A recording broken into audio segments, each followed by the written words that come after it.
What I have for you right now is Lonerbox, who is a lefty, progressive, liberal guy sucked up in some drama in my sphere. However, he's actually like a fairly intelligent, interesting Scottish gentleman. I actually like Lonerbox a lot. I've met him in person. I think he's a good dude. He gets a lot of smack talk to him because while being a lefty, while being probably a social democrat or like a libertarian socialist, I would presume, he does take a lot of flack for not being like, let's genocide Israel lefty, because a lot of his audience and a lot of his peers are let's destroy Israel lefties. And so there is a debate between him and a caller. This caller is a Twitter character who Hassan Piker has retweeted many times, according to my chat. And the title of it is Civilian Non-Combatant Militants. That's a crazy sentence. And so without further ado, we're going to break into this debate. I'll be pausing intermittently, and we'll take it from there. Continuous combat function requires lasting integration into an organized armed group acting as the armed forces of a non-state party to an armed conflict. Sounds like Hezbollah to me. The excerpt you're reading is about an interpretation of the law. It's not the law itself. It's whose interpretation is it? The Red Cross. Okay. So is the Red Cross's job to justify war crimes? No, I didn't say it was their job. But okay, so I'm just going to keep reading so we can listen to the people who know what they're talking about. You're such a lying man. Holy, or you're just sloppy. I don't know. Oh, so you disagree? So you. West Coast says, holy shit, those two. I'm outie to watch F1 practice. Love y'all. Have fun, West Coast girl. Thanks for hanging out. Piece of you genocidaire. You're literally doubting that you won't even commit to agreeing with the 99 doctors and their professional opinion. I never said I doubted them. Oh, so you agree with them? I'm not gonna. So I'm asking you again because I'm not going to stop asking you this. You f***ing worm. Oh, Do you agree with them? I'm clearly being the worm here. Yes, you're because not you're the one who can't answer questions.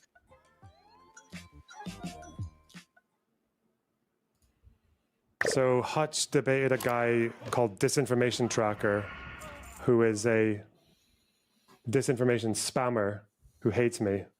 Okay. Based. Hey, why does Hutch get all the debates? What the? Why am I so noxious to these people? Why do they all talk to Hutch but not me? Hello? Cowards. Hello. Can you hear me? I can hear you. Is this him? Okay, so I don't consider the video We're reacting to a react, but I'm going to let it flow. of the Lebanon, the Israeli patriot. I don't care if you consider it one thing or another. If you show bloodied bodies, it's TOS. No, okay, wait. This is what I keep trying to explain, and you keep ignoring it. I'm not ignoring it. I saw your clip. I saw what you posted. You were such a slime bag. Wait, just listen. No, I want you to tell me right now, like, why would you accuse me of not wanting to look at Palestine? Is this after I spoke to Hutch about being more firm? Oh no. This is what I would do. Is he playing WoW while doing a debate review? That's kind of based. Yes, let's go. Baldy rage. Indian kids that are injured. Why would I do that? Okay, if you didn't know this, then I will accept that as an answer, okay? I will accept that as an answer, but let me tell you. This person's actually like a manipulative little... They were doing this in my Twitter replies as well. Like, they're very slimy. Allow me to use his main face so I can justify allowing Hezbollah to operate with total impunity so long as they keep a few civilians nearby when they operate, which is basically always. I'm sorry, if you oppose the pager attack on the grounds of like the results, you're a retard. I'm sorry. If you're like a legal enthusiast and you want to get into what is a booby trap or what is a quote unquote other device as per the convention on certain conventional weapons, that's fine. Okay, great. I respect you doing that. It's actually a complicated debate as far as I know. I've read a lot of disputing opinions on that. But I'm sorry, if you think this operation that literally like, I think 33 out of like the 37 odd people who were killed, something crazy like that, were militants. The fact that like 1,500 out of the 3,000 injured were militants who were permanently injured, not to even to mention the people who were temporarily injured, which was quite a lot of them as well, including the high-profile guy who went to hospital and got released like 3 days later because of his pager exploding. If you're going to ignore the fact that like the IRGC literally admitted that these pagers were for Hezbollah operations, okay? and you're still offended by this, and you think it was like a terror attack, bro, that's because you want Hezbollah to win. That's it. You do not get a... Okay, so contextualizing what he's talking about, I think it's about a year ago now, Israel somehow infiltrated a pager distribution network where there was some foreign company that was selling pagers. They used the pagers. They infiltrate, as far as I know, somebody can correct me in chat. They infiltrated the pagers so they could monitor communications, but they also put small explosive devices in each one of the pagers. They allowed it to get distributed into the Hezbollah militant network, and then they detonated them several like a month into them having the pagers. As a matter of fact, let's go ahead and take a look at it. Israel pager attack. I kind of want to watch a video of it because there were civilians who did get injured. I think there was even a couple of kids who got like maimed and or killed. Like there were a few kids who were killed, but most of them, watch this. This was a guy in Lebanon who's a member of Hezbollah chilling in the market. And while he's chilling in the market, the pager explodes in his pocket. Look right down here. And so effectively what happened is this happened to every Hezbollah militant. And some of them were injured and some of them were killed. But most of them had their butt cheeks blown off effectively. And so they have this permanent physical reminder that they, basically don't screw with Israel. And so it was like one of the most effective and accurate intel assassination / intel, I don't even know what you would call it, sabotage operations in world history. Absolutely bananas. Oh, terror attack. The terror attack in Lebanon. You condemn it? That attack, I think, is I don't know. What do you think would have been better? Do you think it would have been better to like bomb buildings? Okay, so instead of that attack, better do you think it's better to bomb a daycare or to nuke the daycare? What? The question's point. I don't even think this is, yeah. Sorry. Let me check him in chat because they're saying some funny things that I think are worth addressing. DD22E says he learned so much from Destiny. He's like him without the bad optics. Yeah, I mean, I think so. I think Lonerbox has a little bit more autism and social anxiety, but he's like a genuinely sweet guy, right? Genuinely sweet. And to my knowledge, he also doesn't have any like crazy sex shit. Besides the fact that he's like in open relationships. I don't know if that's true anymore, but I think back in the day he used to be polyamorous and openly polyamorous. But I don't think that I don't know. If he is decent in his relationships where he's nice and kind to his partners and then he just dates them and they break up whenever they break up, I don't think it's enough to just say like, oh, Lonerbox is a bad guy because he's into open relationships. I don't think that. No, I haven't heard anything bad about Lonerbox from almost anybody. Cornelius Cadre says, Adam King, Gavin McInnes versus Nick Fuentes Red Elephant debate hosted by Elijah Schaefer. I'll put that on the docket. I think I might already have that one, by the way. Vincent James from Red Elephant. Yeah. And then Adam King, Gavin McInnes. I have that on my docket. I'll do that on like Monday or Tuesday for sure, because that'll be like the schizo debate that I want to. But we're already into this content, so I want to keep going with the content. LB says, pro tip, when you're debating, set the question to agree or disagree. Don't you agree such and such is true? Sure. Because you actually want to have an argument back and forth rather than just having a conversation. That's true. But I kind of debate to understand, not just debate to win. Grassroots says they kept redesigning pagers for 8 years until Hezbollah bought them and put in an explosive strip behind the battery. It took 8 years, though. It worked. Grassroots says Simone and Malcolm Collins have a very good video on it, actually. Interesting. Groovy McCrout says, Connor, the last video posted on NV Cap is decently funny despite the grim subject matter. Yeah, no problem. Let's keep going with this content, though, for the sake of today. Pointless. It doesn't matter. These guys literally just think Hezbollah are a bunch of bumbling buffoons, like running into rakes in Lebanon, and because they all have disabilities, like 12 IQ, running around the fields of South Lebanon. Israel's just like, get them, get these Bro, they were fighting. I thought Hezbollah were the jewel of the Axis. I thought the whole thing was that Hezbollah would smoke Israel if they even tried to take them out. Aren't these the guys that defeated, quote unquote, Israel in 2000? Yep. And also the IRGC has trained them in the past 2 or 3 decades. So they're supposed to be one of the most effective militant organizations in the region. 6. But suddenly, now it's tantamount to bombing a daycare. What? Targeting the communications devices of the operatives, you idiot. God, this guy's so I love Lonerbox being mean. It's making me very happy. stupid. I would say bombing a daycare would be better than nuking one. But that has nothing to do with the definition of terrorism. That's my point. It's pointless. Okay, if what's the definition of terror? What's the definition of terrorism? What's the definition? Hold on. The definition of terrorism is when the Jews do it. That's what it is. What is the definition of terrorism? What is the definition of terrorism? Targeting, I believe, civilians outside of the country. No one agrees with this, you miserable piece of shit.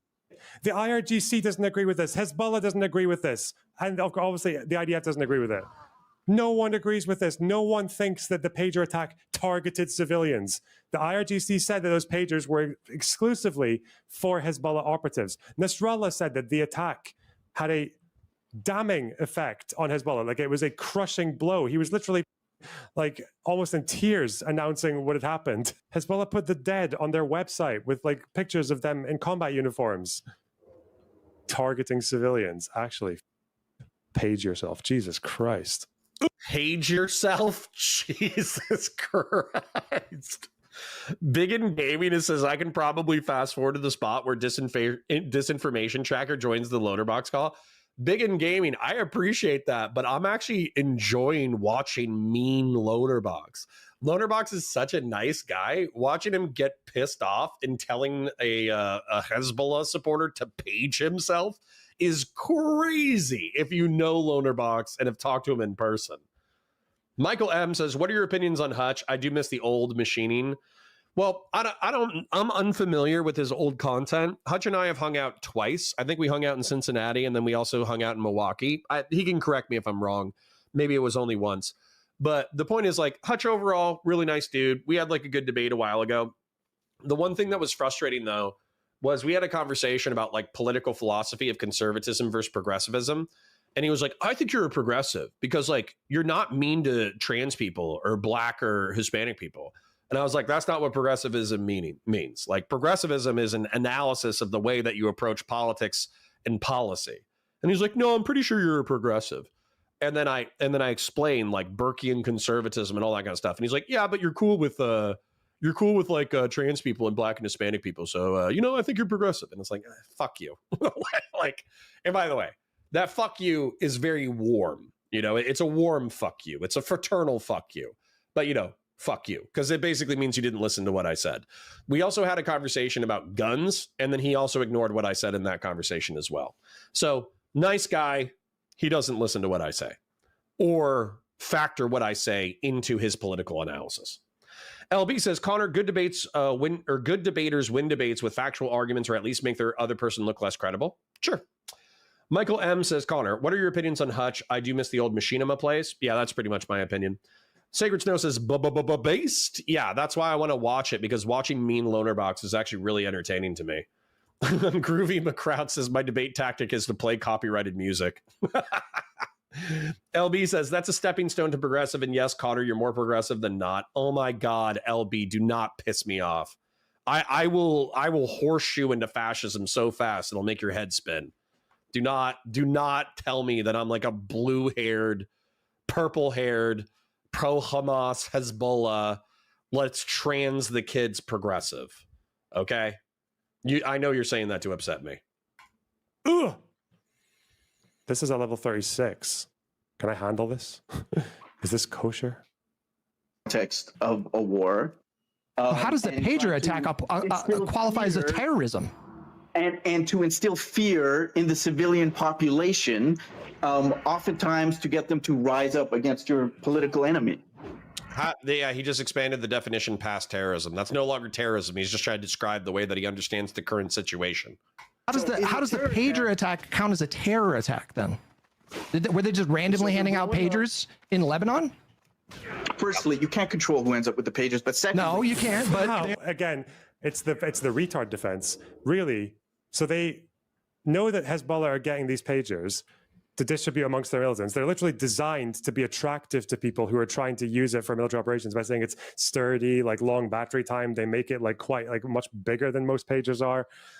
They know they're selling it to Hezbollah. They've got the intel on that. Like, oh, you have no idea. You have no idea where the pagers are going to go. Like, the Hezbollah are just going to take their military communication devices and just pass them around the civilian population like sweets. Like, just going to give them to their mates as a birthday present.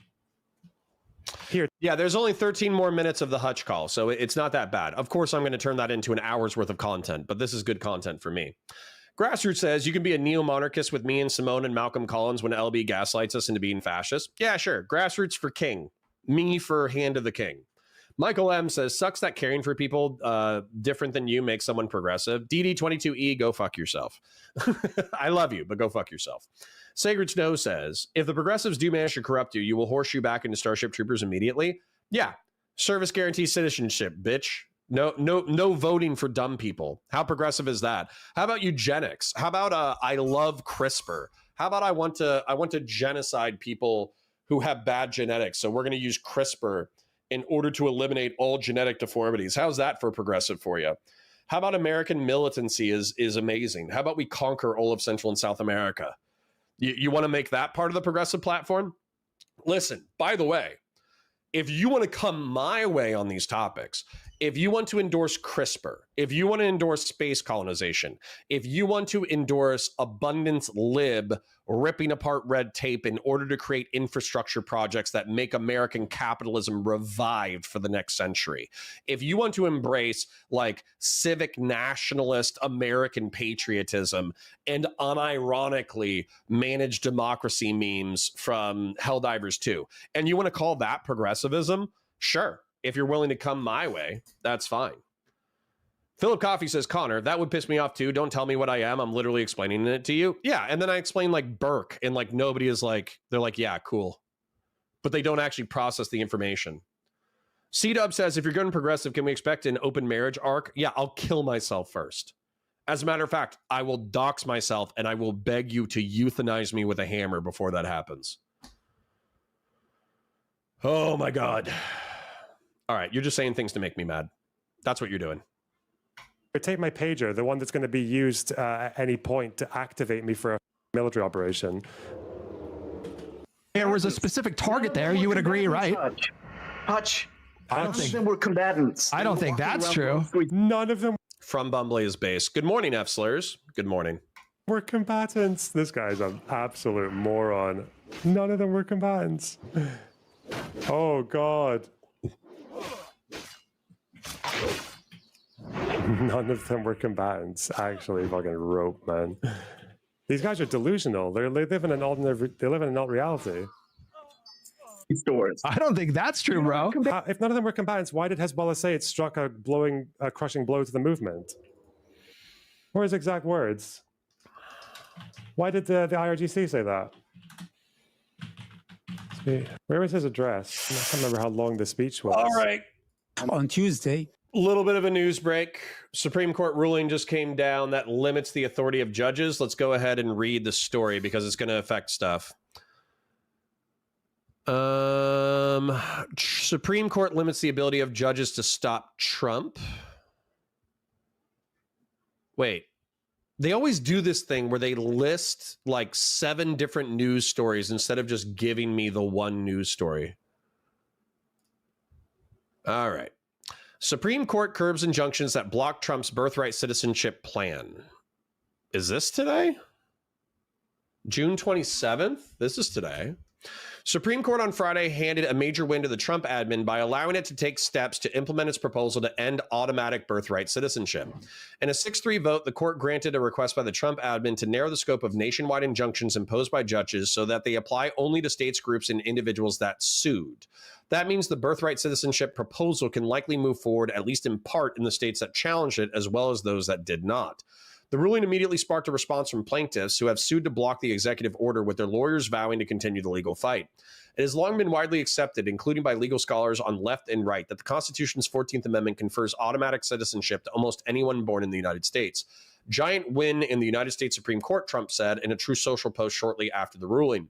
In remarks to reporters at the White House, the president called the ruling an amazing decision, one that we're very happy about, adding that the court delivered a monumental victory for the Constitution, that separation of powers and the rule of law, in striking down the excessive use of nationwide injunctions to interfere with the normal functioning of the executive branch. Asked what he would say to people who fear the decision will concentrate power in the presidency, Trump said, "This really brings back the Constitution. This is what it's all about, and this is really the opposite of that." The court was divided on ideological lines on the issue, with conservatives in the majority and liberals in dissent. When a court concludes that the executive branch has acted unlawfully, the answer is not for the court to exceed its power as well, Justice Amy Coney Barrett wrote for the majority. But she indicated that the nationwide injunctions are limited only to the extent that the injunctions are broader than necessary. Lower court, she added, shall move expeditiously to figure out how broad the injunctions can be. The court also said that the admin can continue working administratively on how the policy would be implemented. Liberal Justice Sonia Sotomayor read a summary of her dissent from the bench in the courtroom, saying the ruling was a travesty for the rule of law and an open invitation to bypass the Constitution. Federal courts will be hamstrung when it comes to nationwide injunctions, but she urged potential plaintiffs to immediately file class action lawsuits, a legal avenue to the court left open. In a separate dissenting opinion, Justice Ketanji Brown Jackson wrote that the decision is an existential threat to the rule of law. I don't know what this does, okay? I genuinely don't understand the words that I just read. My presumption is that effectively the complaint from conservatives, as far as I understand it, is that when you get hit with an injunction in a regional federal court, let's say that you sue in Hawaii, and there's a ruling. The way that it operates now, as far as I understand, is that if a federal court rules one way, then it applies nationally. If I had to presume what the court injunction says, it's that it's only going to apply to the plaintiffs in the case and regionally within that federal court jurisdiction until it gets appealed to a higher court. That's my presumption. I didn't even read words that line up with what I just said. So I need somebody smarter than me to tell me about it. Stop saying abundance lib shit. No, LB. I will say all of the abundance lib shit, because you know what's great about abundance liberalism is it's post-scarcity capitalism. That's what I like about it. Post-scarcity capitalism. DD22E says, you're a lib cuck, accept your fate. No, I will not. You can call me a liberal conservative in that I want to conserve the capital L liberal ideas of the American Republic as established by the founding fathers of the United States of America and the constitutional republic. You can say that. But if you want to say that I'm going to let my wife get banged by Middle Eastern and North African migrants out of a sense of white guilt, no, that's not happening. Anyways. I want to describe very quickly, because it's well known. I'm going to mute myself because my wife gave me a beautiful breakfast sandwich. On what's happened. Israeli enemy has actually targeted many of the pages. It has been exploded at the same time. The enemy has actually... He said, here, look, he acknowledged that Hezbollah had suffered an unprecedented blow. Like, okay. Has crossed over all the red lines. It has not paid attention to anything. No more Mr. Nice Guy. Not ethically, no humanitarian, nor legal or lawful. The explosions were happened in hospitals, inside hubs, in hospitals, because some medics were carrying them in pharmacies. Again, the doctor in particular who went kind of viral for having a pager that blew up and killed him, literally was like buried with a Hezbollah flag over him. But okay. Hospitals, in markets, in I don't know why people don't get this. It's like you can look at Hezbollah's own leaders and their own leadership structure. Like, yes, they're a non-state actor. That's just what they do. They're a militant group. That's what they do. They literally, like, their people are multitaskers. They're like battle ready at all times, but then they also do other like regular day jobs. In houses, in cars, in the streets where many civilians were there. And also, you can even see the civilians who were standing nearby a lot of these pagers when they blew up, like nothing happened to them because they were designed to only hit the person who was holding them in their hands. Yeah, aka Badasui says, I could be wrong, but I think the nationwide injunction requires a class action spanning multiple areas to take effect now. Which, by the way, if it's literally, that's what I did read that in the article. If that what needs to happen, where previously a single plaintiff would sue in a single jurisdiction in order to get a nationwide ruling, but you can still get a nationwide ruling, but you just have to get multiple plaintiffs across multiple jurisdictions in order to do a class action. That means that the rule of law still stands in the United States. So I'm not going to like freak out. I'm sure Pisco's like, if you, I'm not trying to encourage you to leave the stream. I want you to stay in the stream and watch this schizo debate content, okay? However, if you feel like you need to like whine and cry and freak out and pee blood, then Pisco's probably doing that right now. So, you know, I love you. I want you to stay with me. I want you to stay forever. However, I want you to, if you feel like you need to freak out, you can freak out in my chat, and I'm not going to ban you or anything. But if you need to freak out with other libs, then apparently Pisco is having to freak out on his stream right now. AF says, roll that beautiful breakfast sandwich footage. Yep. Truzella says, pretty sure a breakfast sandwich at noon is just called lunch. Hey, stop criticizing me. I'm getting sensitive. Hippo says, first time watching live, enjoy the content. Thank you, Hippo. Appreciate you. Quick shill. Like the stream, watch the VODs, super chats if you got them, and memberships if you got them. So far, Grassroots, no surprise, is the star of the day, but we also have donations from Gen X and Philip Coffee. So I want to thank all of you guys for your donations. And if anybody else has money burning a hole in your pocket, feel free to send it my way if you enjoy the content. DD22E says, you're a lib and your pronouns are liberal/ism. Yeah, it's more like ought/ism. Tankspec says, if you don't love and adhere to the Constitution, you're not American. Well, I wish that was true. Buen provecho, Don Conor. Contra FDN says, agreed. Oh, this guy's coming around. Oh, no. This is a dangerous spot. Combatant is? Do you understand what a combatant is? You mean an active combatant, or what do you mean? No, combatant is combatant, okay? So if you have some This guy's not read about continuous combat function. Oh, no. sort of association with the IDF, let's say you served in the IDF, you're a reservist. Reservists are not the same. Reservists are not the same as continuous combat function. Dumb. Or the Israeli government. We can add that in too. And you're walking around. Reservists don't have pagers on them that are ready to pop off at any moment, and then they just run to the line to like fire a rocket or take up a gun. Reservists have a process where they have a clear, fine line between their civilian life and their military life. The intention was to push the Palestinians into the Sinai. Okay, that was the plan. That was never meant to be a permanent solution. That was meant to evacuate civilians from a bloody conflict. Okay. That was, but the Biden administration never proposed their villages in the Palestinians who fled for their lives between 47 and 49. They didn't leave permanently. It wasn't meant to be permanently, but they were never allowed back. It's valid to have Palestinian knows. It's valid. Really? So they should be forced. So should Gazans who want to stay be forced to stay? Because the evacuation corridor was not to force them out. It was to allow people who wanted to leave to leave. So he thinks they should be forced to stay because of the. Drew the Dogman says, you suck slightly less than Pisco. Thank you, King. That's a high compliment in my realm of the world. Also, one of the things that I think makes me a little bit unsympathetic to Palestinians who fled during the 47-48. I totally sympathize with running away from a war zone, particularly if you have a family. If there was a civil war between militias in Florida, I would grab everything. I would grab my dogs. I would grab all the food. I would grab my family. I'm not abandoning my dogs, by the way. Some people abandon their dogs during like natural disasters and war zones. I think those people are assholes. And I would run. I would run up to Canada. If I wanted to fight, I would find my friend up in Canada because I have several. And I would get my family settled in Canada. And if I wanted to fight, I would come back. But the expectation, in my opinion, is once I flee a war zone, is that I'm not going to have access to my house anymore. My house might be destroyed. I won't have property rights anymore because I fled.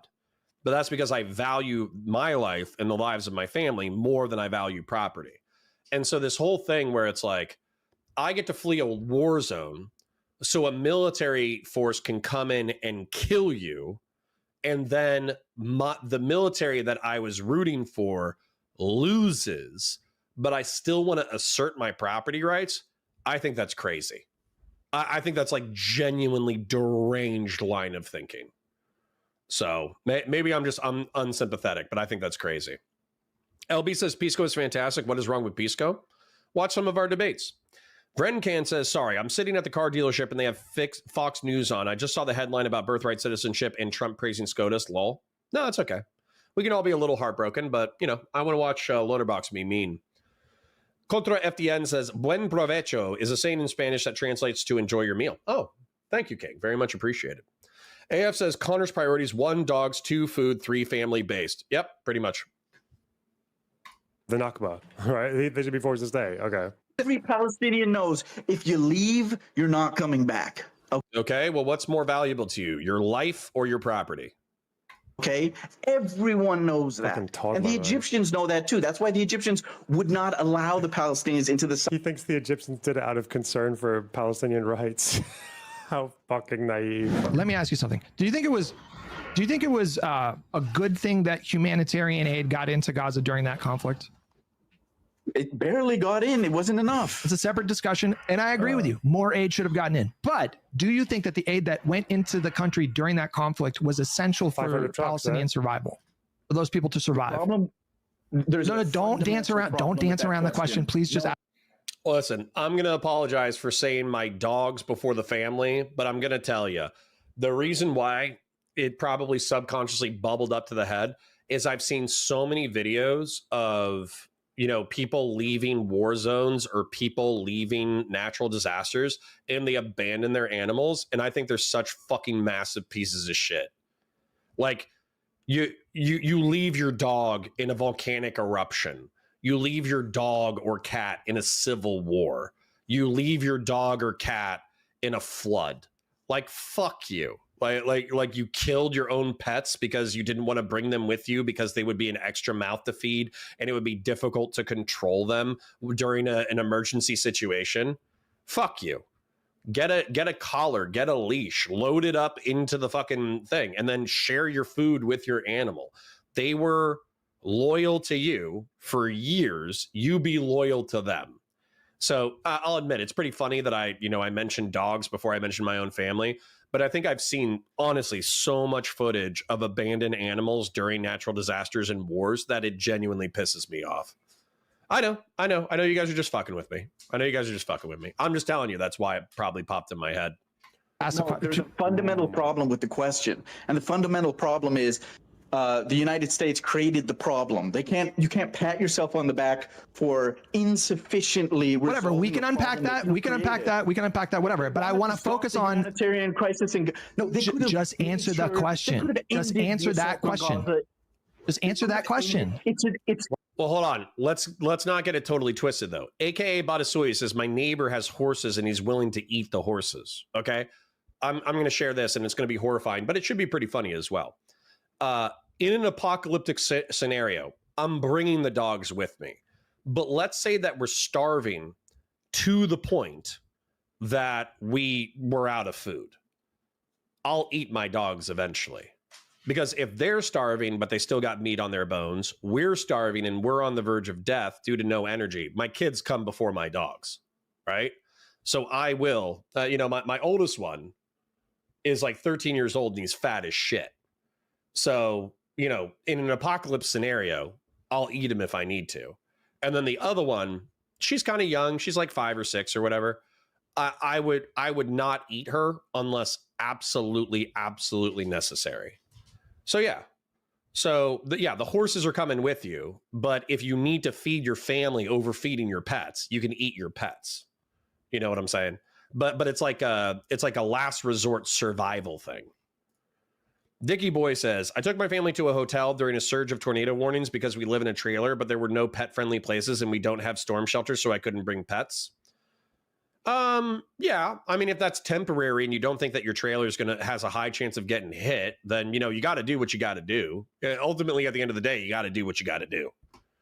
You know what I'm saying? But I'm just saying, like, let's say that it was a flood instead of a tornado, and you knew you weren't going to be coming back for like months. And so your pets were just going to be at whim to whatever. I would say literally just bring them and keep them in the car. You know what I'm saying? Brooklyn says clip it and ship it. Yeah.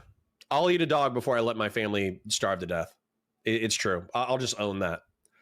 Groovy McCrout says, I've ate a dog before when I was traveling abroad. I like dogs, but unironically, it tasted pretty decent. Hey, don't bring that pro-Chinese propaganda into my chat. Groovy McCrout. You watch yourself. Why It's are you an evading, absurd question. It's like saying It's a perfectly reasonable question. Is it a good thing? You don't want to answer the question because you know that it undermines your premise. Is it a good That's why thing you don't want to every answer the time question. Germans, listen, every time the Germans gave the Jews in the concentration camps some bread to eat, were they being kind? Oh, for fuck's sake. Answer that question. Ooh.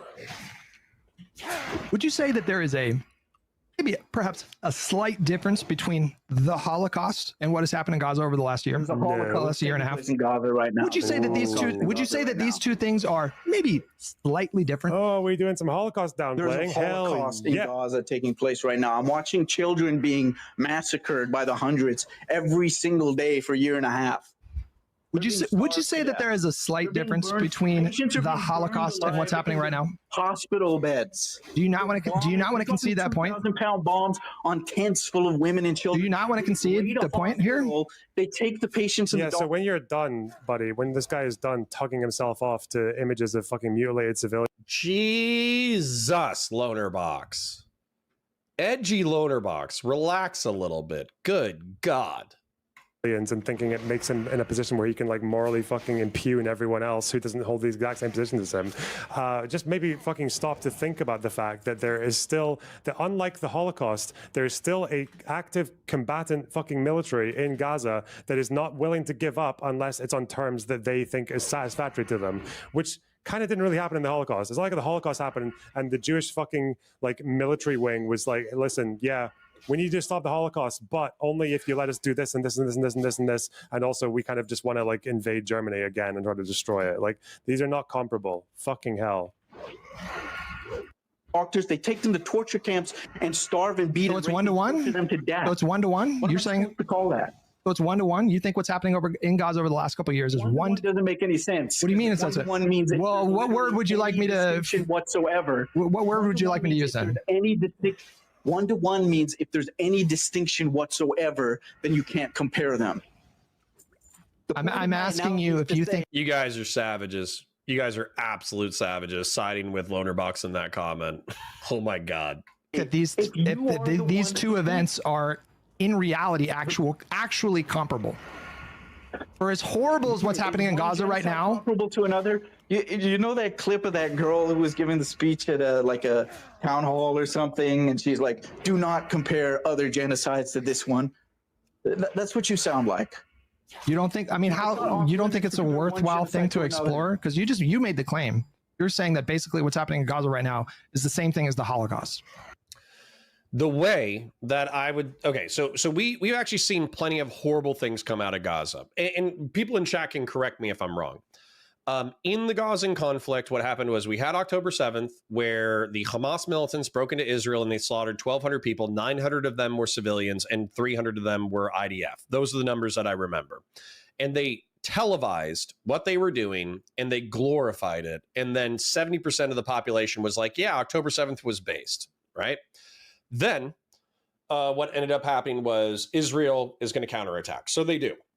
And what they do, in my opinion, or what I remember, is that they declare, we are clearing out this territory, get out of this territory. And so they did northern Gaza, central Gaza, southern Gaza, and they moved systematically through. And effectively, every time they took incoming fire, they hit it with a tank shell or an airstrike. And so as a result, an RPG or AK-47 fire might hit a Israeli tank, but then what goes back out is a tank shell or a 500-pound bomb. And so as a result, hundreds of civilians get killed because a tank shell and a bomb are not particularly discriminatory in the way in which they explode.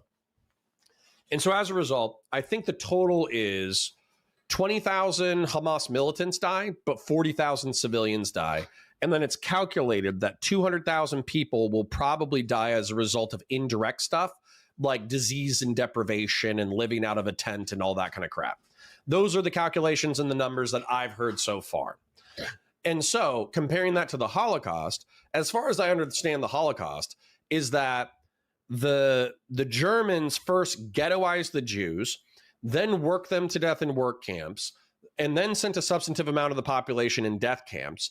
And in certain swaths of the territory, they spent days lining up the Jewish civilians and just shooting them in the back of the head and throwing them into mass graves. And that's how they spent their days. And then also with the Holocaust, with the death camps in particular, they industrialized the slaughter. They effectively made it the way that we kill cows is the way that they were killing Jews. And so that's why the Holocaust, when Gazan or Palestinian sympathetic people say that, no, this is just like the Holocaust, it's like, how do you arrive at that conclusion when we have 60,000 dead, 200,000 indirectly, allegedly, and then we have people who are living in camps, which is horrible.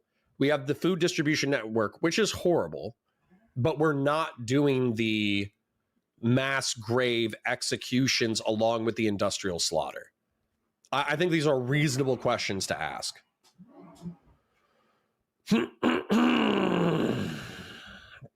Checking in with Steve because I love you. Steve, I misread that. Checking in with chat because I love you. Christian Blair says, Nebraska Steve found a convert in Lebanese Scott. Apparently. LB says, I'm kind of digging the collar, though. Of course you would. Biz D says, Peter Thiel and Ross Douthat talk about transhumanism and Christianity. Seems right down your alley. That does sound fire. I'm going to add that to the list. I love Ross Douthat. So that might be dry, but that could be good. And I hate Thiel instinctively, so seeing what he actually has to say is cool. Sacred Snow says, the caller is lying nearly constantly. What are you smoking, LB? Yeah, see, and then LB says that I'm the same thing as her, but we disagree on shitloads of stuff. Hippo says, chat's reacting to Connor, reacting to Lonerbox, reacting to Hutch Combo, reacting to Israel Hamas. Yep, it's reacception today. Short Stack Goblin says, Connor kept my comment up because he endorses it. Yep, it's true. No, I said it is a Holocaust. A Holocaust is a mass killing. Whoever came up with this wordplay tactic to just redefine the meaning of every single word that's relevant to conflict and war and atrocity and everything is fucking, it's genius. It's actually ingenious. It's such an effective way to just turn people into like fucking bumbling shitheads with so much like fucking iron conviction. It's so crazy. It was. All right, let's fast forward to the debate. I can understand you guys don't, not some of you love reacception, but let's go ahead and fast forward. Hello, sir. Hello. What up? Are you echoing? Can you hear me? Maybe. I could turn down the volume. Fighters walking in grocery markets, in their homes, playing with their children. That has nothing to do with what I just said. In a car, Just maybe clear, driving somebody. Just to be clear, that has maybe nothing to do driving with what I said. their family, maybe driving their kids to school. Yeah, just to be clear, this has nothing to do with what I said. What do you know the difference between, not because they're being a non-state actor. No, it has everything I'm to asking do. you I'm saying about they weren't in continuous combat They function. weren't in combat. Yeah, you're saying because they're terrorists, they're not official state soldiers. It doesn't matter so about them not being they're official always, state. They're It doesn't matter about them not being continuously official in state. combat. No, it doesn't. No, it's not because they're non-state. They're continuously in combat. That would be ridiculous. Then why do you think they're? Oh, because they have the pagers. They're continuously in combat. What's the point? What was the purpose of the pagers? How's that any different than having a cell phone? What do you think? It doesn't matter what piece of technology you have on you to be contacted with. Do you think they were using? There's nothing in the international law about pagers. Wait, do you think they were using the pagers I missed the whole segment about pagers and international law. I could see why you're trying to like bulldoze, okay? But do you understand that, like, why I'm not the pagers were bulldozing. different? I'm saying from phone I calls? don't agree. Let's go. Immovable object versus immovable object versus unstoppable force. Let's go. With you So okay, so your whole premise is they have pagers instead of cell phones, so they're continuously combatants. What was the That's your purpose of argument. what was the purpose of them having pagers? What's the purpose of having a phone? To contact friends, family, professional employers. Yeah, when somebody refuses to answer your question, you answer it for them. We're actually going to get into debate breakdown right now, so I'll be taking notes. What was the purpose of the pager? Can you not be contacted by a military to come perform duties as a combatant with a phone? Yeah, if you're combat ready, yeah. If you're ready to be activated Your at any given moment, interpretation yeah. of international law is nonsense. It's amateur. It's not nonsense. It's backed up by baseless. legal scholars. I can show There's you the articles if nothing you in want. international law about a distinction between a pager and a cell phone. That's comical. Well, no, that's not the distinction. The distinction is between whether or not these people were combat ready, were battle ready. No, firstly, combat ready means you're at a military base. No, No, it doesn't. We're just making shit up. Based. Making shit up. I love it. Doesn't. Where do you see that? Where do you find that in international law? Combat ready. Okay, so Show me right now. I'm in bed, Or did you just make that sleeping up? with my family, and I'm combat ready. Soldiers Because in I a have soldiers a in a pager barrack. instead of a Soldiers cell in like phone. a soldiers That's who your are interpretation of international law. soldiers who I'm go to in sleep in bed. Gaza. I'm Okay, let me explain why this guy is making up a position, okay? So it makes me sad that other people are dipping out for Pisco right now, because actually this is where the rubber's hitting the road. So combat ready. If I have a backpack, if I have a gun, if I have ammunition, if I have everything ready to go, effectively my kit, which by the way, I do. I have armor, I have a kit, I have guns, I have ammo. If I can get a pager hit to me where it says, hey, Connor, we're going, then I can be combat ready in under 10 minutes. Like, especially with law enforcement too. Fashion 40 says Destiny just went live a few minutes ago. Oh, I guess I have to quit. I'm just kidding. I'm going to run at least until 4 hours because I want to get into the meat and potatoes of this. It's fine. I parasocially love you guys. If you want to go with your daddy Destiny, that's totally okay. However, I'm going to keep going with this because I think it's fun. So when it comes to the topic, though, effectively, like with law enforcement, I was ready to... What's up? Okay, sounds good.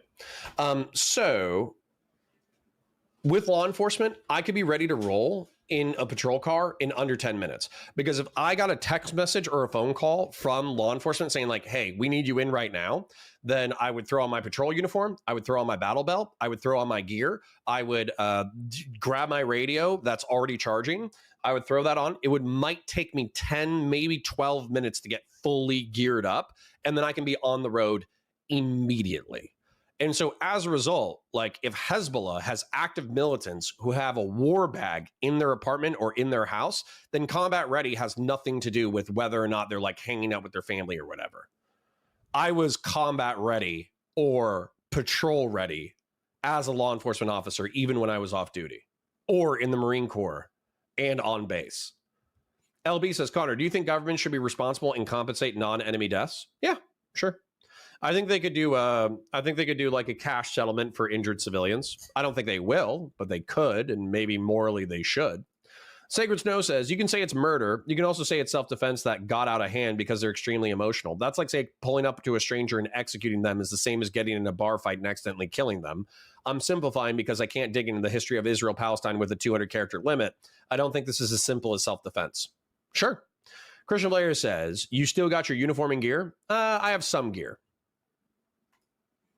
Yeah, short stack goblin, waiting room points, Connor from PA, denim points. Yeah, fuck you. sleeping next to my wife. Do you know what's going to happen, though? No, it's okay, short stack goblin. I still love you. Do you know what's going to happen, though? Is Steven is either going to be talking about something wildly interesting or he's going to be talking about something wildly boring. And some of the people, if he's talking about something wildly boring, those people are going to start creeping back in with their tail between their legs. It's okay.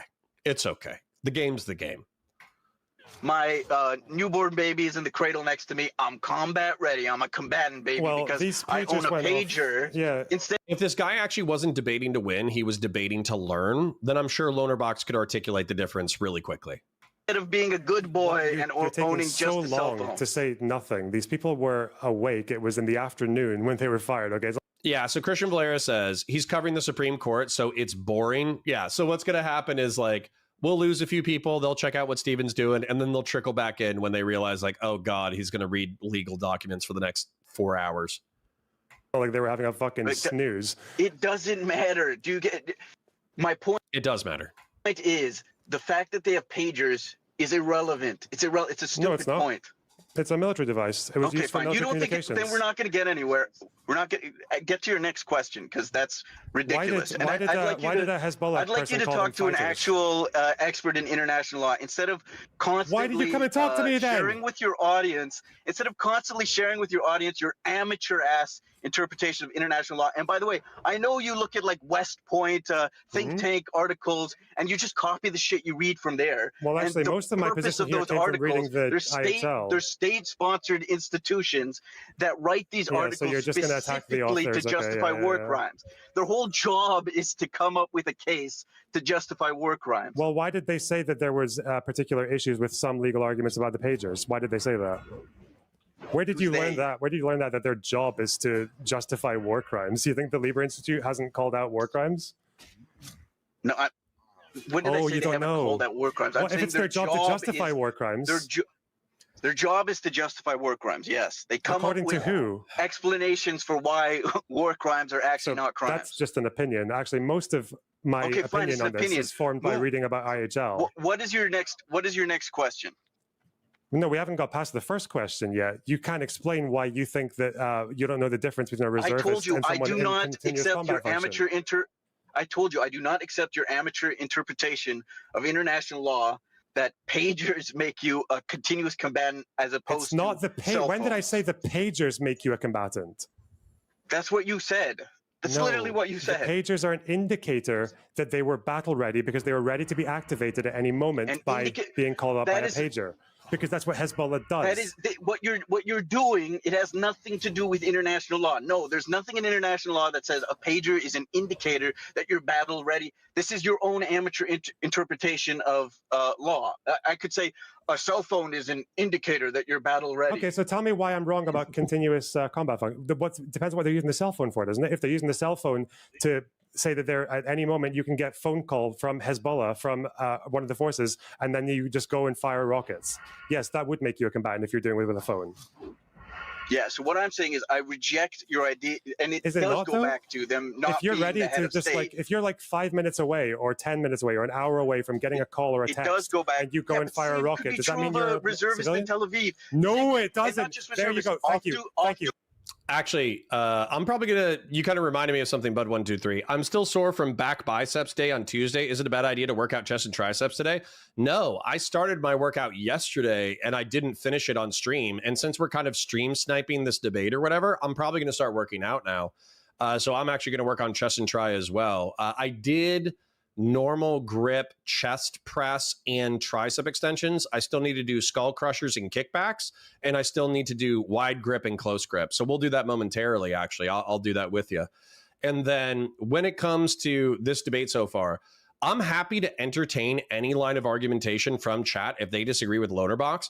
But the reason why I'm not interrupting right now is because I think it's okay to target military members. So if Hezbollah is a paramilitary organization whose like stated charter is to fight Israel. I'm making a presumption here, but I have to assume that's true considering how many times they've beefed.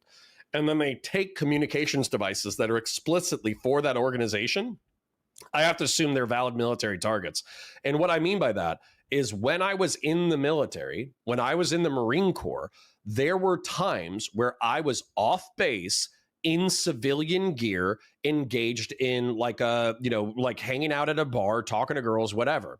Now, while I would view it fucked up to attack me when I wasn't in uniform with gear, if I was fighting asymmetric warfare, where there was like a guerrilla force that could attack me at any moment, regardless of whether or not I was in civilian gear or not, I would presume that I was a valid military target, because I'm serving in a military organization, even if I'm off duty, off hours. N-Sort for $5. Thank you for the donation, King. I work as an OTR truck driver. This is the third day I'm going to overnight in Orlando this month, and my company is based out of Chicago. Well, brother, I'm in Central Florida, so if you want to get a beer, let me know. Then DM me on Twitter or Discord or whatever. As long as you promise not to serial kill me, we can go get a beer. But let us, if anybody has any disagreement with what the caller's saying, or they agree with the caller, let me know. But I don't think that there's anything wrong with what Lonerbox is saying right now. I'm sure the caller is referring to bystanders and rules of engagement. I don't think they are, LB. I don't think they are, to be honest. Yeah. Yep. It's rude to cockblock me with a pager while I'm unarmed. Yep. Unironically, if I was sitting at a bar in San Diego and I had a pager on me that was for military purposes, and then a jihadist organization infiltrated and blew my ass cheek off, I would think that was pretty fucked up. I would also think it's part of the game. Yeah. Can someone post a Discord link? Yeah, sure. I will do it. Give me a second. Let me go into... I have to disable streamer mode real quick. I have to grab the invite link. If anybody wants to come into the Discord, I will be posting it momentarily in chat. Here is the Discord link. And then let me turn the streamer mode back on for Discord. That way we don't have to hear the notification sound. Streamer mode. Sorry. Be patient with me.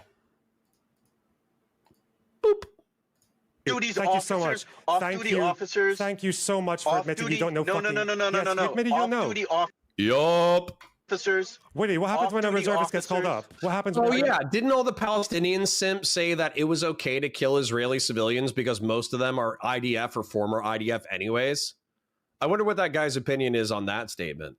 Listening to me. No, you just admitted you don't know fucking anything. You know what you're talking about. What did I admit? Tell me what happens. Tell me what happens when a reservist gets called. Larry Hutchinson says, Connor, what is PayPal? If you want me to link the PayPal, I'll link the PayPal as well. Just shouting it out. Super chats and memberships are active again, and I want to thank Grassroots, of course. Grassroots is always donating, but I want to thank Drew the Dog Man, Ensort, Gen X, Philip Coffee, and Grassroots for all donating today. Thank you kindly. Be sure to like the stream, et cetera, and then I'll send a PayPal link momentarily. Thank you for asking, Larry. Called up for duty by a state. What happens can vary depending on the scenario. What the hell are you talking about? It's not a fucking answer. What typically happens when they get called up? You want me to lay out? You get called. You go to a military base. You put on your gear. You get ready to fight, et cetera. Yep. Equipped. You get like, what the hell do you want? But military members have go bags, especially with a what was I thinking? Especially when it comes to quick reaction forces like special forces, they have their gear in bags ready to go. So even if they're on rest and recuperation, they can still basically get a phone call or a text message or a pager beep. Sorry, whatever works. Sorry, I'm generating a button while I'm doing this as well. So the point is, here's the PayPal link in chat. If anybody wants to do it, if anybody doesn't want YouTube to get a cut, there's a PayPal link right there. But anyways, the whole point is that if a special forces guy does this thing where he has a go bag, he has his weapons, he has all that stuff ready to go. So if he gets a call and then he's in combat, does anybody really object to an asymmetric warfare that he might be a valid military target? Like, I get that it's messed up. It sucks to get targeted as a civilian when you're in your civilian life. But do you object to the fact of targeting a soldier when he's in his off hours? Does a reservist get detail do you expect me to go through? Does a reservist get a call up and then they're just... Dominique says, got to go first. Thank you. Well, thank you for hanging out, Dominique. I parasocially love you for hanging out with the stream. Ready to fight like within a few hours. The hell is this question? Make your point if you want to. Okay, so let me get this you're actually going to give me the opportunity to explain, but everything that I explained, you're just going to call it an amateur interpretation. Hezbollah fighters are combat ready within 10 minutes. It doesn't have to be 10 minutes. I said it can be 10 minutes or a few hours, but yes, that was what happened, yeah. All right, I'm going to start lifting while we're listening. No, I didn't just say 10 minutes. 10 minutes. I said 10 minutes or... Do you see what you're trying to do? Are you clip chipping me in real time? Are you actually clip chipping me in real time? How many times did I say? You're operating on nothing. What's the only time scale I gave 10 minutes? You're operating on nothing. You have no objective facts You said they targeted civilians when Hezbollah called them fighters. International law.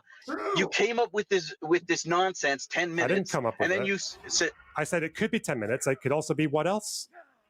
A few hours? Did you ignore me? Or are you actually just trying to clip chip me like you do in your fucking Twitter accounts in real time? No, I'm not. You I'm fucking saying, retard. Okay, Why would you even try to do that? Don't care. Holy shit. I don't care. That's the difference between a reservist and continuous combat function. These are things you're pulling out of your ass, Lonerbox. Okay. So if I found it in IHL, you change your mind. Let me find it. So wait. The Hezbollah briefing said, "Here's our brave fighters who died. They were all ready to fight within a few hours." Not made up by Lonerbox. I don't give a shit what your assumptions are about how quick they are to fight. We're not in the realm of international law. Do you understand that? We're so far outside because your amateur interpretation is trying to bring us to a place that has nothing to do with international law.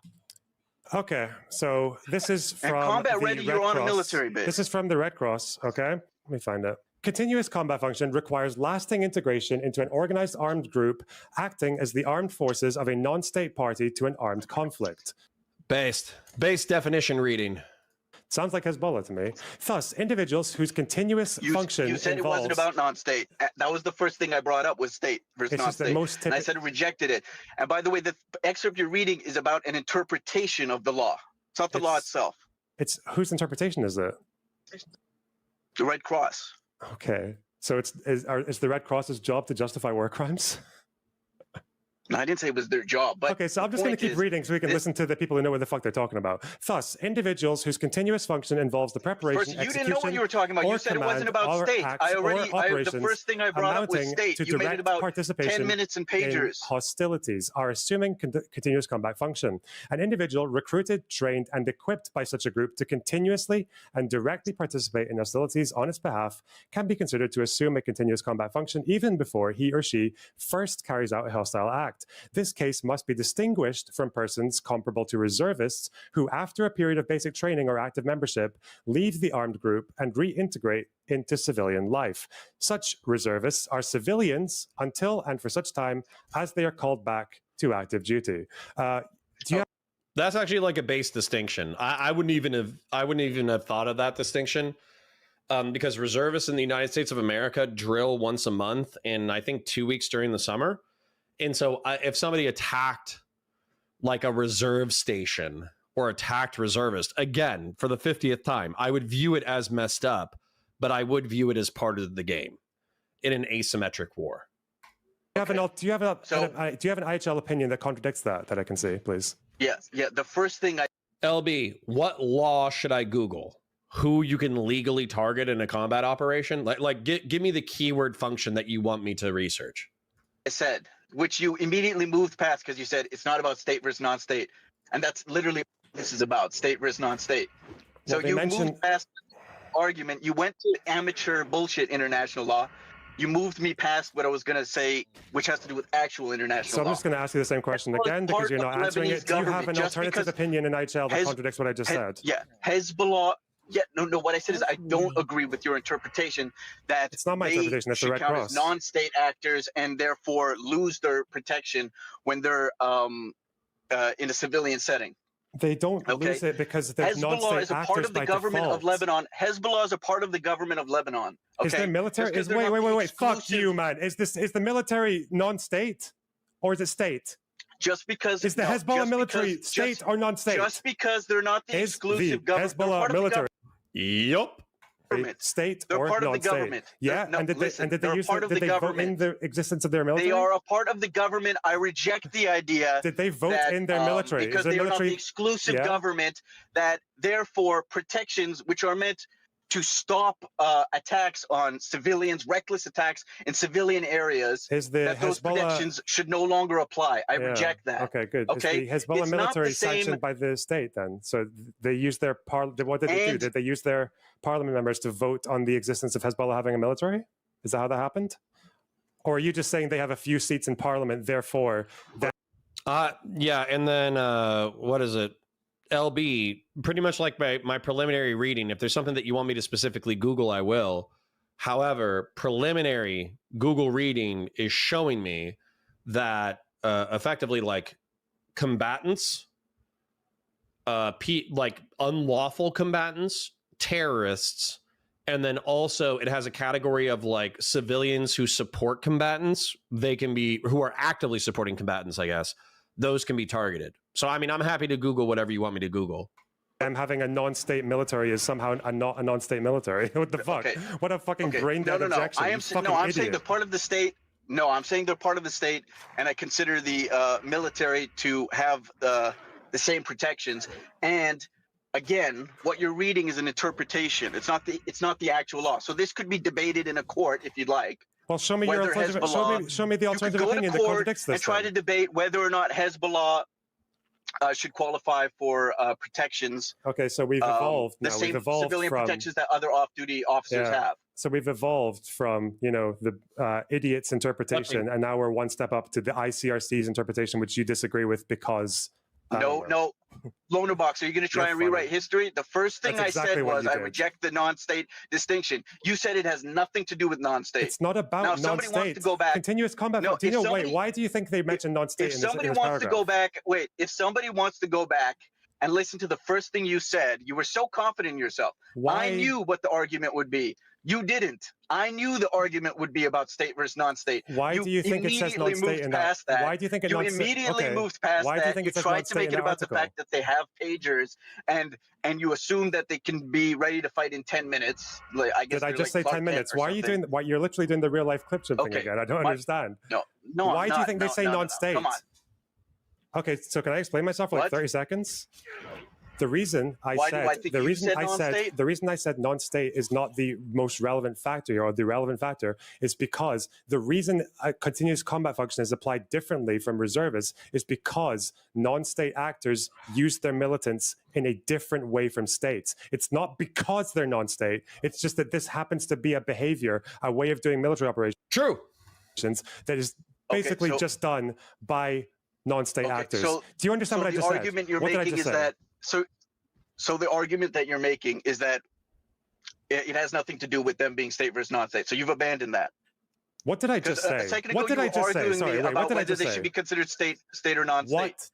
To regurgitate the argument, in case you're not paying attention because this guy is very loud and very annoying, what Lonerbox has said is that whether or not they're a state party is not necessary to his argument. What he's saying is that there's a differentiation, and he's categorizing Hezbollah a certain way, which then allows them to be targeted. However, even if he was trying to make a state equivalent, and you were arguing that Israel was targeting members of the Lebanese armed forces, there would still be an argument there if they were state actors, if they were engaged in active hostilities. So he's saying that his argument is not reliant on state versus non-state actors, and this guy talks so much he's not realizing what's going on. Did I just say? That's what I'm asking you. So you've completely forgotten. If you've forgotten what I said, I can say it again. Hey, welcome back to you 4 or 5 DGGers who came back in with your tails tucked in because Destiny was reading something boring. Welcome back, you traitors. No. This is what my question to you, okay? And you can answer it clearly. Are you... I'm fucking with you. I love you. Dropping the argument that it matters whether they're considered state or non-state. Are you dropping that argument? Yeah, if a state behaved in this way, they'd still have continuous combat function. Yeah, it's just that states don't do this. That's why that paragraph mentions non-state actors. Have a military force. DD22E. I'm fucking around. Where soldiers are literally battle ready and even working regular jobs, like in the same day. What do you mean battle ready? As in they're he should explain that authoritatively. Ready, like at any minute, or to go out and to take part in an operation. They're just psychologically ready. They're psychologically ready. As in they are ready in terms of they can get a call. They're also logistically ready. And they would go up and be battle ready like within a day. There's like a revolving door. That's what the argument is. Okay, reservists don't do this. You're not saying anything. What makes them particularly battle ready compared to like an off-duty soldier in Israel? As an off-duty soldier versus a reservist? So I don't know about not off-duty soldiers. So you can tell me how they operate. Versus a Hezbollah fighter. Yeah, so versus a Hezbollah fighter. I'm going to trust you then because you didn't know anything about reservists to compare it to this. But what is an off-duty soldier? How does that work? No, I'm asking you. You're saying they're bad. You're saying they're I don't know Uniquely how off-duty battle-ready. soldiers exactly. I don't know the process of off-duty soldiers, so you can tell me. What does an off-duty soldier? How does that work? No, you're Can the an one off-duty making the claim. You're saying they're uniquely battle. And this is weak from the argumentative side. So taking a look, we Googled a couple of things while this argument is unfolding. It looks like, according to international rules and laws, again, LB, if you want to cite me something particular, you can. But it looks like off of a cursory research, you can strike combatants, people who are a part of a non-state combatant organization like Hezbollah, and civilians who are engaged in support for combatant organizations. You can target those people. Hence, what are the rules of engagement? What do you mean, what are the rules of engagement? Rules of engagement is a totally different thing, by the way, LB. So rules of engagement apply to armed forces operating in a theater of war, where they articulate what you're supposed to do when. And so, what is it? It's like imminent threat of death or great bodily harm, you're allowed to kill someone. Then you can add in different policies, like if a car approaches you that you don't know if it's civilian or if it's, militants, use a pen flare to warn them off. I think the issue was the use of pagers. Why? Why was it? I mean, I'll be happy to research it on stream on your behalf, but I kind of want you to articulate what's your objection to it. Ready. It's your. LB says, I think it's the use of pagers in public spaces. We Ginsu Hellfire missile strike combatants all the time, or terrorists all the time. And those terrorists might not be operating in an active combatant role. Very oftentimes when we hit terrorists, we're hitting them with Hellfire missiles and Sword Ginsu missiles when they're walking around town, when they're driving in their car, where they're hanging out at their house. They don't have to be actively participating in combat in order to be targeted.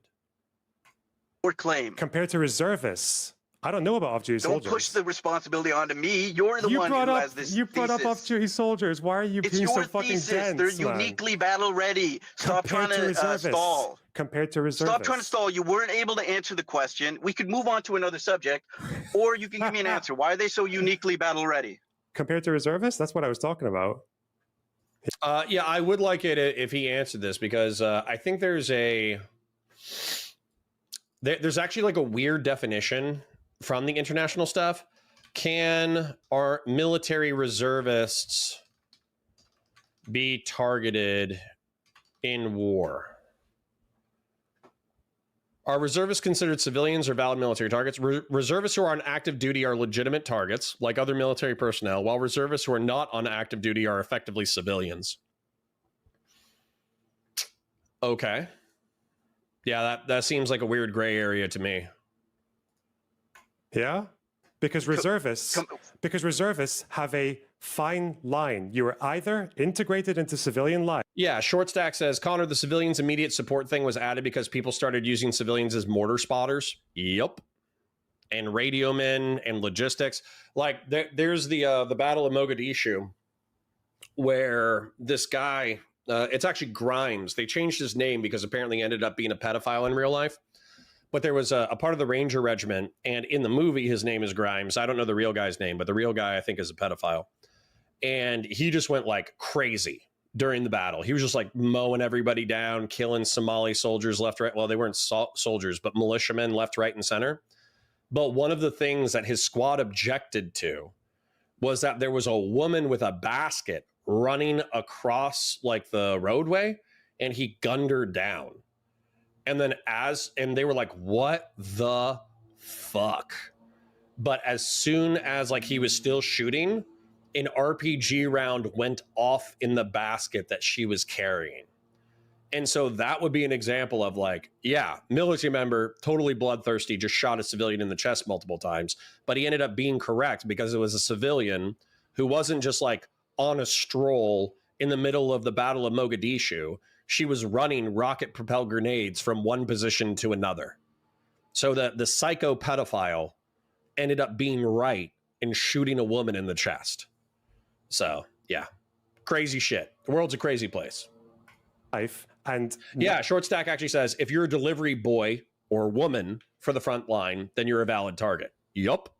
not battle ready, or you get the call up, then you go and you leave your civilian job temporarily, and you go and get training, and you go and get ready to go Then you're a valid military target. I hope that's what he's about to say. to the front lines or to military operations. So, that's the so difference. those fighters Whereas, didn't. So nobody targeted in the pager attack had a civilian job.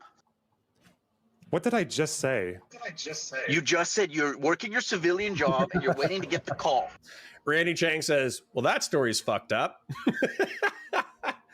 Listen, yeah, you have to understand, like, from a military perspective, from like a veteran's perspective, like, because it's so fucked up, you tend to like glorify, combat and death and stuff. And so just sharing a very brief story, I knew one of my combat instructors was a combat engineer, and he was involved in Fallujah. And so he was a heavy equipment operator. And during Fallujah 2, they kept setting up like cement barricades and burned out cars and all that kind of shit in the middle of the road in order to block coalition forces from driving through. And so maybe he was lying. I have no idea. But one of the things that he said that I thought was just totally batshit was that he was in, actually, you know what? I think it was a guy who saw it. I don't think it was a combat engineer. I think it was a guy who saw it. But effectively, an engineer was clearing out burnt out cars from the middle of the roadway, and a dude ran out from a side building with an AK, and he was spraying the tractor with AK fire. And before the people who were like watching the roadway could respond, the guy in the tractor changed direction and rammed the dude into the wall with the tractor blade and cut him in half. That's like the craziest shit I've ever heard in my life. Okay, so you're telling me nobody targeted in the pager attack had a civilian All right, still lifting. job. Okay, I don't think you understand the process. They probably did have a civilian job, but if you check the definitions, then it was saying that if you are a person who actively participates supporting a militant organization, you are a valid military target. That's what the law that we read said. No, you don't understand your own points. You just told me reservists. The fine line is they're working a civilian job and then they get the call. So now I'm asking you. You made these claims. Now you got to back them up. Nobody targeted in the pager attack had a civilian job. Okay, so when a reservist, I didn't say about not having a civilian job. You're literally, when you say that Hezbollah people who got hit with those pagers had a civilian job, you're making my point, right? The fact that they multitask, that they are at the same time battle ready and also I'm not have a making civilian your job. point. You said they're battle ready. You still haven't explained why they're uniquely battle ready. And because as soon as they get the pager soldiers call, and reservists in Israel aren't battle ready. Because reservists have to take time. By the way, combat ready, actually, if you gave a crap, means you're on a military base. But fine, keep going. That's not what battle ready necessarily means, but okay. Okay, fine. So why are they battle ready? What do you think I'm going to say? Because at any point you can move on to another question because you've been totally unable to defend your stance. Yeah, just do that thing where you just like have no fucking idea what you're talking about, and you just keep on reminding everyone how you're the one making extraordinary guys, just claims. so you guys know, I'm going to fast forward 2 minutes because I agree that they need to move on because Lonerbox has already made his point 3 times, and this guy refuses to acknowledge the point. We can also talk about. What I'm asking is, where is your proof about how long it takes for? This topic is Lonerbox points out no one in Hezbollah has tried to make claims that these people weren't Hezbollah militants. Hezbollah fighter to get processed and armed and briefed. Probably the fact that Hezbollah didn't even try. No one in Hezbollah has attempted to make the claim that these were reservists. That these are comparable to reservists. So you didn't answer the question. Yes, I did. That's.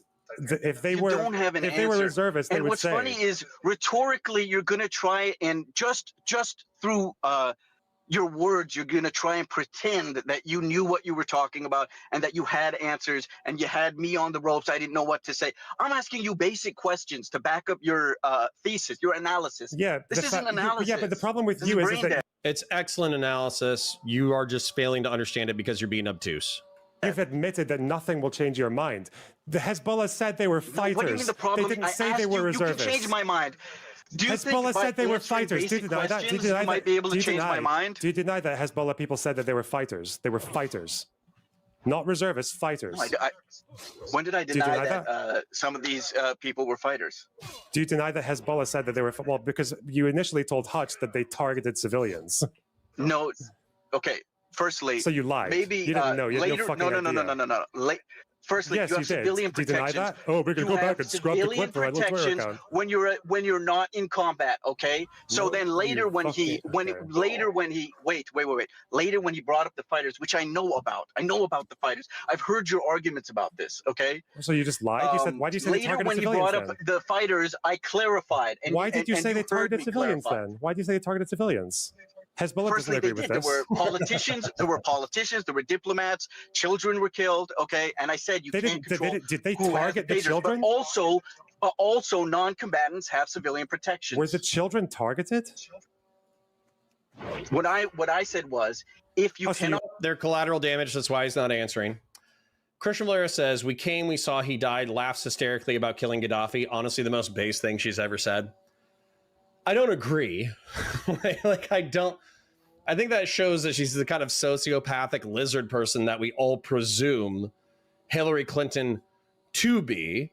However, yeah, Muammar Gaddafi was not a nice guy. And I don't care that he got shanked in the butt.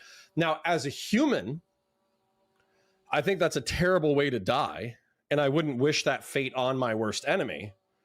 However, as a human who sympathizes with the Libyan people and the victims of the Lockerbie bombing, fuck Muammar Gaddafi, right? Randy Chang says, to be clear, it's not cool to target reservist rights. I'm getting a little confused.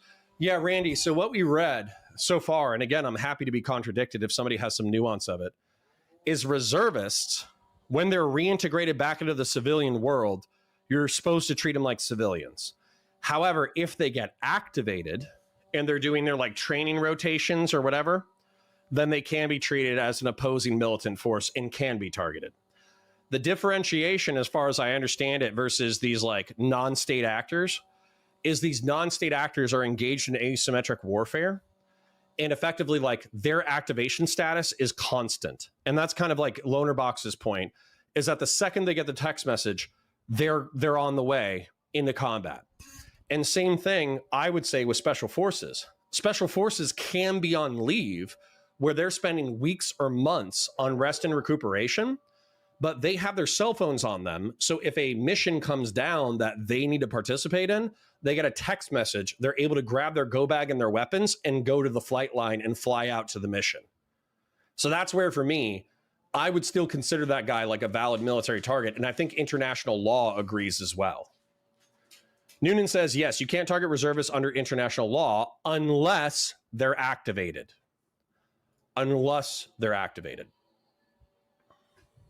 You lied about that as well. You know the children weren't targeted, do you? I said, yes, you do. Yes, you do. You know that they targeted their parents who were Hezbollah operators. Exactly. Enjoyer of the tank says it's like being on call for work. Exactly. You're still an employee of that place, right? Cannot control who comes in possession of these pagers. And clearly, kids were maimed and killed. It's not about controlling. It's about having a reasonable assumption of where they would be. Yeah. The problem with this is, for you couldn't make reasonable, extensive, boundless. That's so the purpose how of am I supposed law. to have an Yes. argument about that? You could say reasonable. Well, use okay, your brain a then. lot of things are reasonable to you. Okay, yeah, use it your wasn't brain. reasonable to the ex-director of the CIA, but it was reasonable to you. Okay. Yeah, and to other. Wait, do you trust the CIA or no? I thought the CIA's and the West Point and all these people, their job was to justify war crimes. Oh, you only agree with them when they agree with you. Yeah, okay. When you offer what's called evidence against interest, it's more credible. That's an interesting quote. I do understand that people do that hypocritically, and I brought that up in reference to, who is it?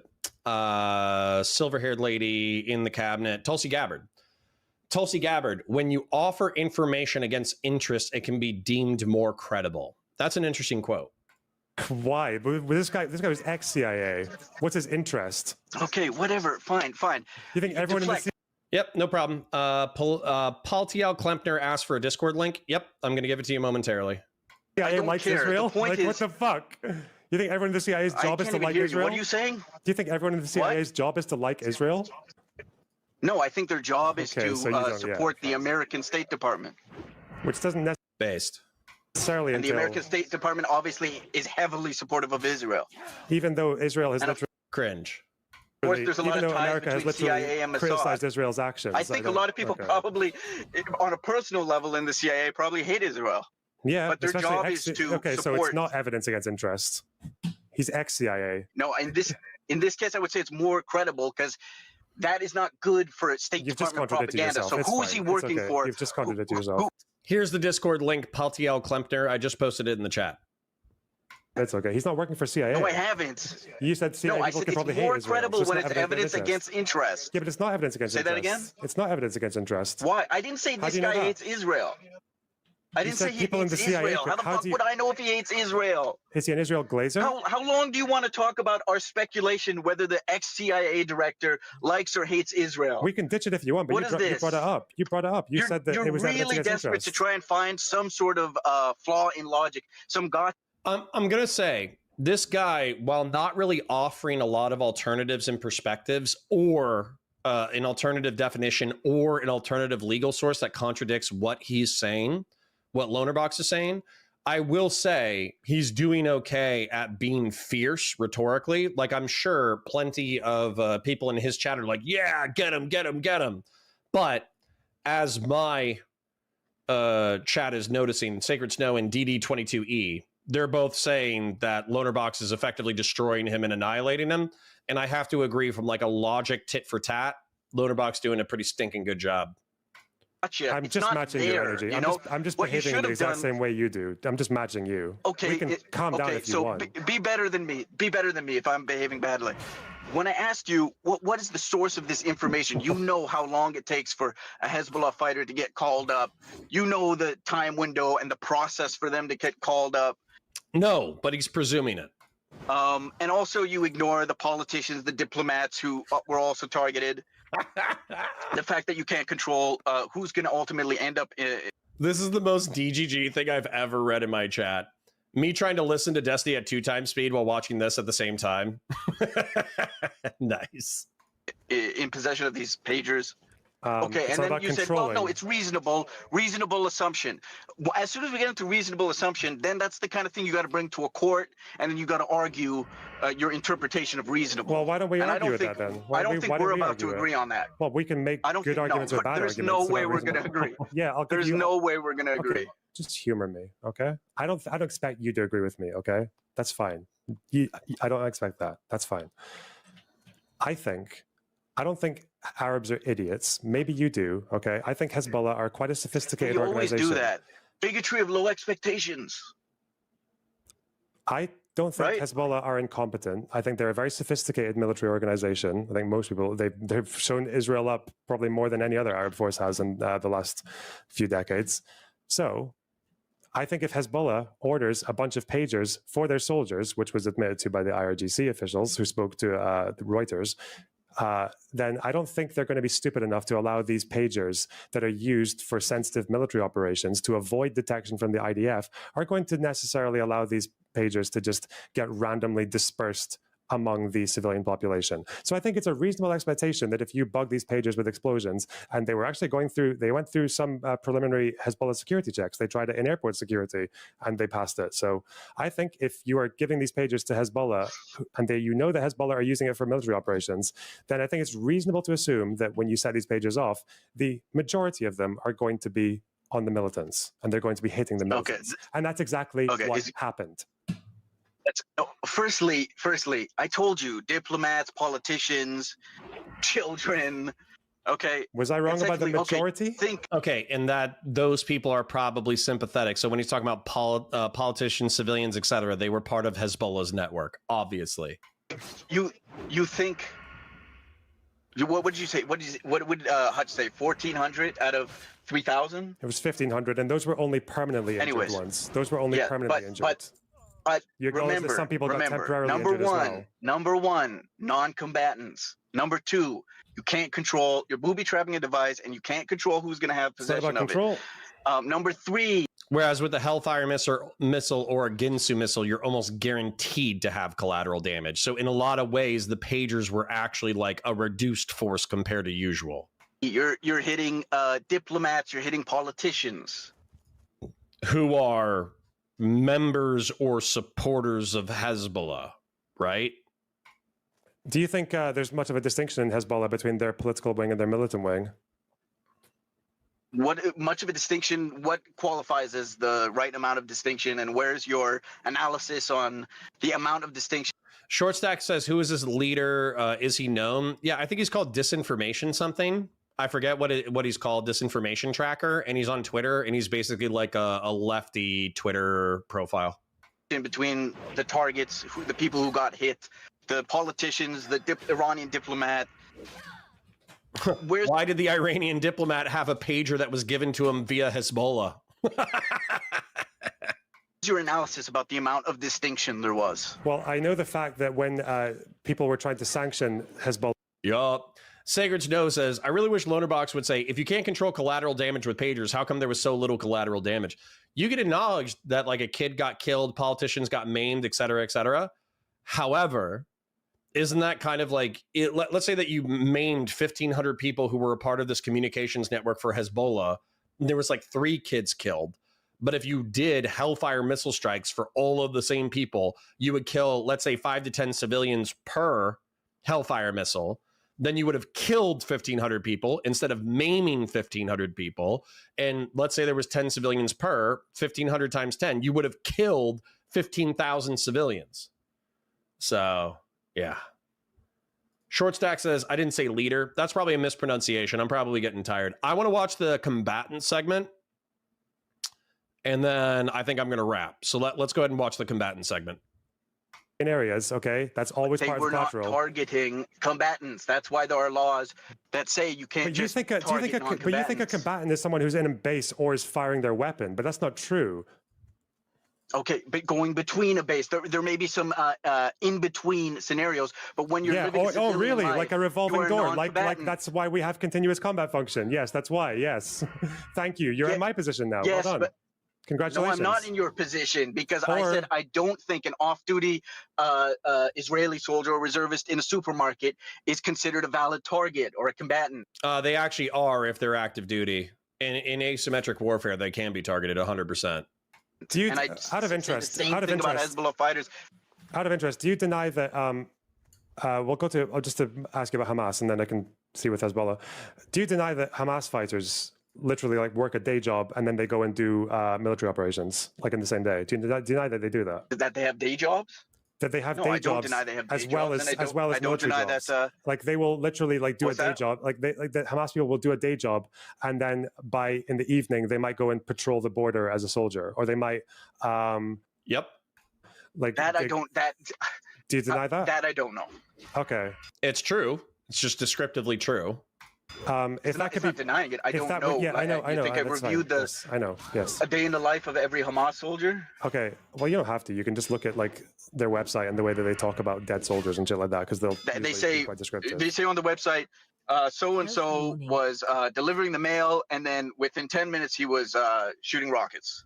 That's on the Hamas website. With some of them, they'll say things like some of them who worked in the police would work a day job, and then they would go to a mosque for dawn prayer, and then they would go out and same thing in obituaries for Israeli soldiers and American soldiers. No. Same thing in the obituaries for Israeli soldiers and American soldiers. In the same day?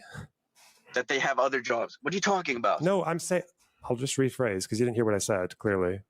When Hamas fighters are killed, sometimes in their obituaries, they will talk about like the day that they died, or they'll say what they would do by day and by night. And they'd say, oh, by day, they worked in like some kind of like, they worked in sales or something like that.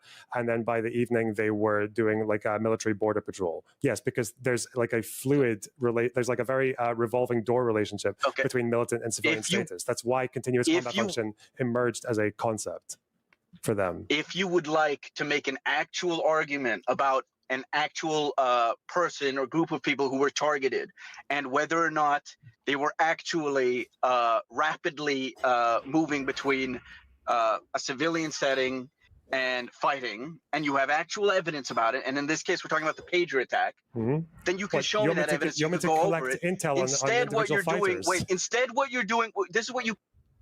I would argue that Lonerbox already has, even if he hasn't cited specific articles. I would argue that Lonerbox has already made these arguments accurately. Keep asking me. You don't think? You don't imagine? You don't speculate? You don't dream up this scenario where these fighters were working in whatever fucking civilian job or they're in whatever civilian area, and then all right, I'm going to summarize it. So effectively, I'm gonna go to the end. I do think that Lonerbox did a successful debate. I do think that he owned this guy in the marketplace of ideas. Effectively, the argumentation was during the pager attack, Israel infiltrated the purchase of pagers for Hezbollah. They infiltrated their comms network. And then after a month or two, they detonated all the pagers and they wounded 1,500 people and they killed a few of them. And there was a few civilian casualties, but not very many. I think it was like less than a dozen of civilians like injured and or killed. The reason why Hezbollah sympathizers are mad is because this was done in a civilian context where a lot of these people were walking around doing their day jobs, doing this, doing that when they were maimed. However, the point that Lonerbox is making is that these people routinely move between militant roles, like fighting Israel, defending the border, doing patrols, terrorist attacks, etc. And the paging was how they communicated in a QRF, quick reaction force thing. And Lonerbox's argument is that when you're a part of a QRF, when you're effectively active duty, where you can be called at any moment in order to go do your job, you're a valid military target. This guy said no, but then he didn't present any counter evidence. And then he just refused to listen to Lonerbox explain. So that's pretty much what happened. So I'm going to go ahead and say that Lonerbox won. Lonerbox dubs in chat. Super chats if you got them, because I love them. Memberships if you got them, because I love them. And then also PayPal links were linked a couple of times. So if you want to send a direct donation, feel free to do so.